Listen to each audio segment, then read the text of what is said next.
Iran और America के बीच तनाव इस वक्त अपने चरम पर है और हॉर्मुज स्ट्रेट में अमेरिका की भयंकर नाकेबंदी ने पूरी दुनिया की सप्लाई चेन को हिलाकर रख दिया है।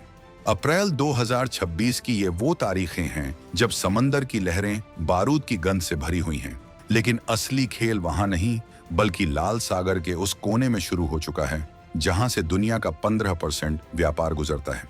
अगला युद्ध का सायरन यहां पर बजने वाला है और वो कभी भी बच सकता है। लेकिन यहाँ पर एंगल भारत का भी है, क्योंकि इजराइल के सामने भारत का तीसरा दुश्मन तुर्की है। वही तुर्की जिसने पिछले साल ऑपरेशन सिंदूर में पाकिस्तान को मिसाइलों और ड्रोन से भरा एक पूरा जहाज पाकिस्तान को दिया था, जिसके बाद पाकिस्तान ने उसका भारत पर कैसे इस्तेमाल किया ये बताने की जरूरत नहीं है। भारत उसे भुला नहीं है अभी तक। ये तनाव ईरान वाले तनाव से भी ज्यादा जोर पकड़ने वाला है। दोस्तों, क्या आपने कभी सोचा है कि मिडिल ईस्ट का सबसे पावरफुल देश इजराइल अचानक अफ्रीका के एक ऐसे कोने में दिलचस्पी क्यों लेने लगा है जिसे दुनिया के नक्शे पर कोई देश ही नहीं मानता? और आखिर क्या वजह है कि तुर्की के राष्ट्रपति एर्दोगन अपनी पूरी नौसेना की ताकत सोमालिया के तटों पर झोंक रहे हैं? आज का ये वीडियो सिर्फ एक खबर नहीं है, बल्कि उस महायुद्ध की शुरुआत का ब्लूप्रिंट है जो हिंद महासागर और लाल सागर की किस्मत लिखने वाला है। मामला सीधा है, तुर्की ने सोमालिया के साथ हाथ मिलाया है ताकि उसे समंदर में तेल और गैस मिल सके, लेकिन असल में वो वहां अपना सबसे बड़ा मिलिट्री बेस बनाकर भारत और इजराइल के रास्तों में रोड़ा अटकाना चाहता है। वहीं दूसरी तरफ इजराइल ने वो चाल चल दी है जिसने तुर्की के होश उड़ा दिए हैं। इजराइल ने सोमालीलैंड को एक आजाद देश मानकर वहां अपना मिलिट्री बेस बनाने की तैयारी कर ली है। अब सवाल ये है कि जब ये दोनों आमने सामने होंगे तो भारत किसका साथ देगा? क्या भारत उस तुर्की को सबक सिखाएगा जिसने ऑपरेशन सिंदूर के दौरान पाकिस्तान को हथियार देकर हमारे पीठ में छुरा घोंपा था? इस पूरे खेल को समझने के लिए हमें सोमालिया के उस रेगिस्तान और समंदर की गहराई में उतरना होगा जहां तुर्की और इजराइल की तलवारें खिंच चुकी हैं। तुर्की के पास सोमालिया में उसका सबसे बड़ा विदेशी ट्रेनिंग बेस तुर्क सोम पहले से मौजूद है। तुर्की ने सोमालिया की सरकार के साथ एक ऐसा एग्रीमेंट किया है जिसके तहत अगले 10 सालों तक सोमालिया के समुद्री इलाके की सुरक्षा तुर्की की नौसेना करेगी। बदले में तुर्की को वहां के एक्सक्लूसिव इकोनॉमिक जोन EEZ में तेल और गैस निकालने का पूरा हक मिल गया है। लेकिन ये सिर्फ व्यापार नहीं है, ये है ब्लू होमलैंड वाली तुर्की की वो सोच जो उसे ऑटोमन एम्पायर की याद दिलाती है। तुर्की चाहता है कि लाल सागर और अदन की खाड़ी के मुहाने पर उसका कब्जा हो ताकि वो भारत जैसे देशों के व्यापारिक जहाजों पर अपनी नजर रख सके और जरूरत पड़ने पर उन्हें परेशान कर सके। अब यहाँ एंट्री होती है इजराइल की। इजराइल अच्छी तरह जानता है कि अगर तुर्की ने सोमालिया के जरिए लाल सागर को कंट्रोल कर लिया तो इजराइल की घेराबंदी पक्की है। इसीलिए इजराइल ने सोमालीलैंड का पत्ता खेला है। सोमालीलैंड वो इलाका है जो 1991 से सोमालिया से अलग होकर खुद को आजाद मानता है, लेकिन दुनिया ने उसे देश का दर्जा नहीं दिया था। इजराइल ने 2026 में बड़ा दांव खेलते हुए सोमालीलैंड को मान्यता देने की प्रक्रिया शुरू कर दी है। इजराइल का प्लान है कि वो सोमालीलैंड के बेरबेरा पोर्ट पर अपना नेवल बेस बनाए। अगर ऐसा होता है तो तुर्की का सोमालिया वाला प्लान फेल हो जाएगा, क्योंकि इजराइल ठीक उसके सिर पर आकर बैठ जाएगा। तुर्की और इजराइल की ये दुश्मनी अब सिर्फ जुबानी जंग नहीं रही। तुर्की ने पिछले साल यानी 2025 में जो किया था उसे भारत कभी नहीं भूल सकता। जब भारत ने ऑपरेशन सिंदूर शुरू किया था तब तुर्की ने सरेआम पाकिस्तान का साथ दिया था। तुर्की ने पाकिस्तान को एक ऐसा युद्धपोत और सैकड़ों की तादाद में अत्याधुनिक कामिकेज ड्रोन सप्लाई किए थे जिनका इस्तेमाल पाकिस्तान ने भारतीय सीमा पर हमले के लिए किया था। तुर्की की ये हिमाकत भारत को चुभ रही है। अब जब इजराइल मैदान में उतरा है तो भारत के पास अपना पुराना हिसाब चुकता करने का सबसे शानदार मौका है। सोमालीलैंड की लोकेशन को अगर आप मैप पर देखेंगे तो आपकी आंखें फटी रह जाएंगी। ये ठीक उस जगह पर है जहां से स्वेज नहर की तरफ जाने वाले जहाज मुड़ते हैं। यहीं पास में जिबूती है जहां चीन ने अपना पहला विदेशी मिलिट्री बेस बना रखा है। चीन की मौजूदगी पहले से ही भारत के लिए सिरदर्द थी और अब तुर्की की एंट्री ने आग में घी डालने का काम किया है। लेकिन अगर भारत इजराइल के साथ मिलकर सोमालीलैंड में अपनी जगह बना लेता है तो हम एक तीर से दो शिकार करेंगे। पहला, चीन के जिबूती बेस को काउंटर करेंगे और दूसरा, तुर्की की अकड़ ढीली करेंगे। सोमालीलैंड के राष्ट्रपति मुसेबिही आब्दी ने साफ संकेत दिए हैं कि वो इजराइल और भारत जैसे देशों को अपने यहाँ बेस बनाने की जगह देने के लिए तैयार हैं। उन्हें बस अंतर्राष्ट्रीय मान्यता और सुरक्षा की गारंटी चाहिए। इजराइल ने तो कदम बढ़ा दिए हैं, लेकिन क्या भारत सरकार भी सोमालीलैंड को मान्यता देकर वहां अपनी नेवल प्रेजेंस बढ़ाएगी? अगर भारत ऐसा करता है तो ये तुर्की के लिए सबसे बड़ा झटका होगा। तुर्की के राष्ट्रपति एर्दोगन खुद को मुस्लिम जगत का खलीफा साबित करने की कोशिश में पाकिस्तान को जो समर्थन देते हैं, उसका जवाब उन्हें अब अदन की खाड़ी में मिलने वाला है। तकनीकी तौर पर देखें तो तुर्की की नौसेना मजबूत जरूर है, उसके पास अपने स्वदेशी जहाज और TB2 जैसे खतरनाक ड्रोन हैं, लेकिन इजराइल के पास जो टेक्नोलॉजी है वो तुर्की से कई साल आगे है। इजराइल के पास एरो और डेविड्स स्लिंग जैसे डिफेंस सिस्टम हैं जो तुर्की की किसी भी मिसाइल या ड्रोन को हवा में ही राख बना सकते हैं।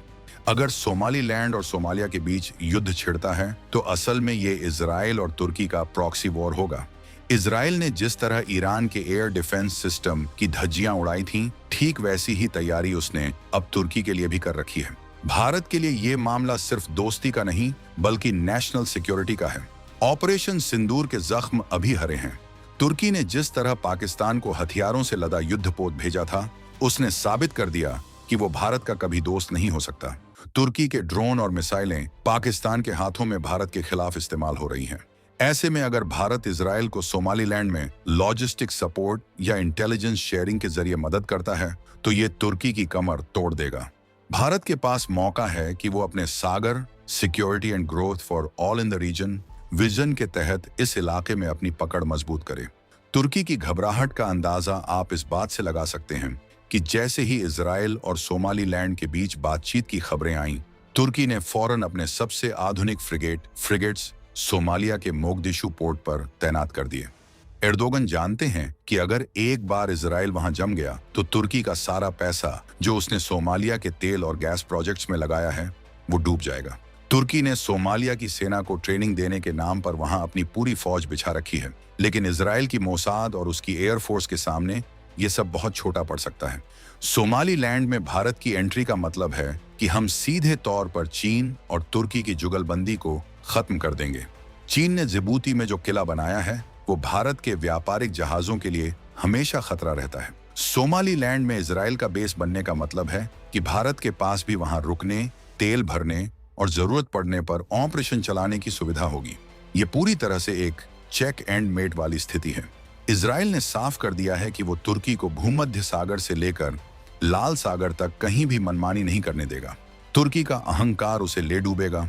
वो एक तरफ नाटो का हिस्सा होने का नाटक करता है और दूसरी तरफ रूस और चीन के साथ मिलकर भारत और इजराइल जैसे देशों के खिलाफ साजिश रचता है। ऑपरेशन सिंदूर में पाकिस्तान को दी गई मदद उसकी इसी दोहरी नीति का हिस्सा थी, लेकिन 2026 का भारत वो भारत नहीं है जो चुपचाप तमाशा देखे। आज भारत की नेवी दुनिया की सबसे घातक फोर्स में से एक है। हमारे पास INS विक्रांत और INS विक्रमादित्य जैसे एयरक्राफ्ट करियर हैं जो हिंद महासागर में किसी भी दुश्मन की ईंट से ईंट बजा सकते हैं। इजराइल की रणनीति हमेशा से प्रिवेंटिव स्ट्राइक यानी दुश्मन के हमला करने से पहले ही उसे खत्म करने की रही है। अगर तुर्की ने सोमालीलैंड की तरफ एक भी गलत कदम उठाया तो इजराइल के फाइटर जेट्स तुर्की के सोमालिया वाले बेस को मिनटों में मलबे में तब्दील कर सकते हैं। इजराइल के पास ऐसी इलेक्ट्रॉनिक वॉरफेयर टेक्नोलॉजी है जो तुर्की के रडार सिस्टम को अंधा कर देगी। तुर्की जो खुद को ड्रोन का राजा समझता है, उसे इजराइल के आयरन बीम लेजर सिस्टम का सामना करना पड़ेगा जो पलक झपकते ही ड्रोन को जलाकर राख कर देता है। भारत के लिए अब वक्त आ गया है कि वो खुलकर इजराइल का साथ दे। कूटनीति की मेज पर अब सोमालीलैंड को मान्यता देना भारत का अगला बड़ा कदम हो सकता है। इससे न केवल हमें अफ्रीका के इस महत्वपूर्ण रूट पर कंट्रोल मिलेगा, बल्कि हम तुर्की को यह संदेश भी देंगे कि अगर तुम हमारे दुश्मन पाकिस्तान को हथियार दोगे तो हम तुम्हारे दुश्मनों को तुम्हारे घर के पास लाकर खड़ा कर देंगे। ये एक नई किस्म की एग्रेसिव डिप्लोमेसी है जो 2026 के नए भारत की पहचान है। तुर्की की सबसे बड़ी कमजोरी उसकी डूबती हुई इकोनॉमी है। एर्दोगन ने सोमालिया में अरबों डॉलर झोंक दिए हैं, इस उम्मीद में कि वहां से गैस निकलेगी और तुर्की की किस्मत बदलेगी। लेकिन अगर इजराइल ने वहां मिलिट्री ब्लॉक बना लिया तो कोई भी कंपनी वहां ड्रिलिंग करने का रिस्क नहीं लेगी। इजराइल का प्लान है कि वो बेरबेरा को एक ग्लोबल हब बनाए जो दुबई के जबेल अली पोर्ट को टक्कर दे सके। इसमें भारत का अदानी ग्रुप भी शामिल हो सकता है जो पहले ही दुनिया के कई अहम पोर्ट्स को मैनेज कर रहा है। सोमालिया और सोमालीलैंड का यह झगड़ा अब ग्लोबल पावर प्ले बन चुका है। एक तरफ तुर्की, पाकिस्तान और चीन का गठबंधन है तो दूसरी तरफ इजराइल, भारत और अमेरिका पर्दे के पीछे से खड़े हैं। ये लड़ाई सिर्फ जमीन के टुकड़े की नहीं है, ये लड़ाई है इस सदी के सबसे महत्वपूर्ण ट्रेड रूट की चाबी की। जो इस चाबी को हासिल करेगा वो पूरी दुनिया की इकोनॉमी को अपनी उंगलियों पर नचाएगा। इजराइल ने तुर्की की दुखती रग पर हाथ रख दिया है और अब एर्दोगन के पास पीछे हटने का रास्ता नहीं बचा है। भारत की जनता को यह समझना होगा कि तुर्की हमारा दोस्त कभी नहीं था।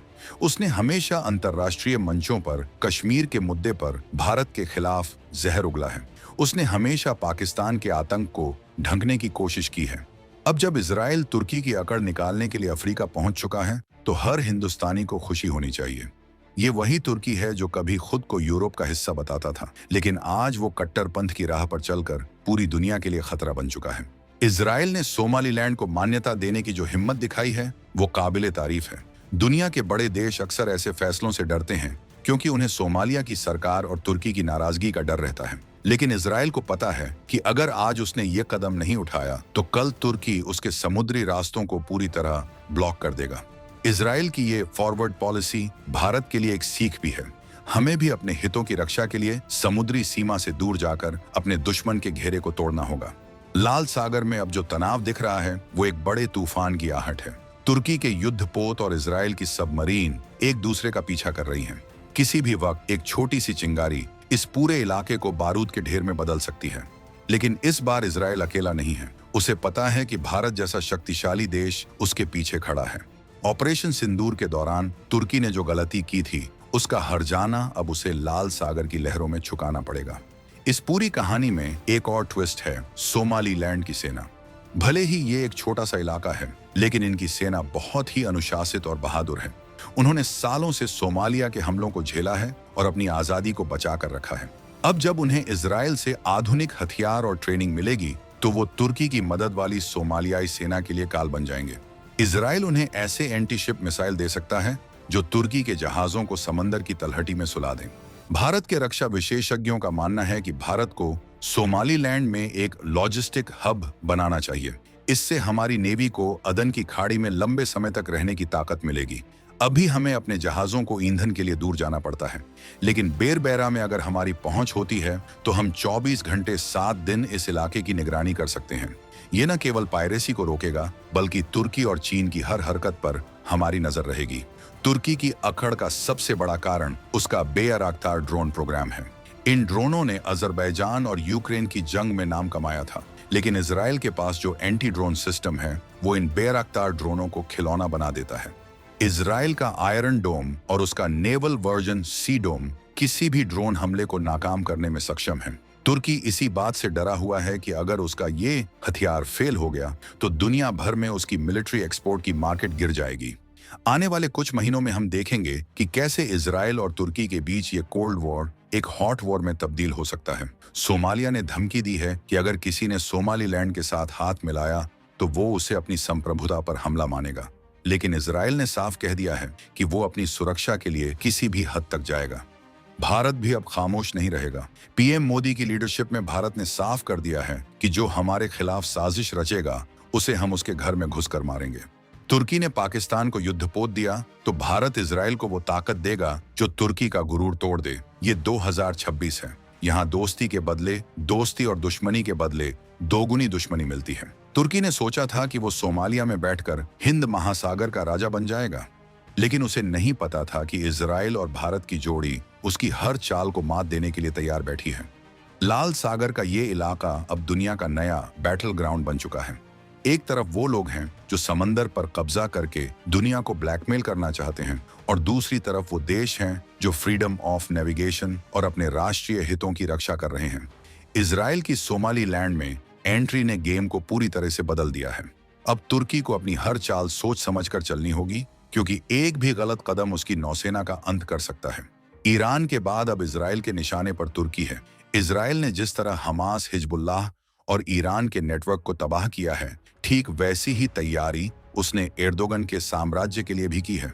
तुर्की की इकोनॉमी पहले ही वेंटिलेटर पर है और अगर वो एक लंबी जंग में फंसता है तो तुर्की का हाल भी श्रीलंका जैसा हो सकता है।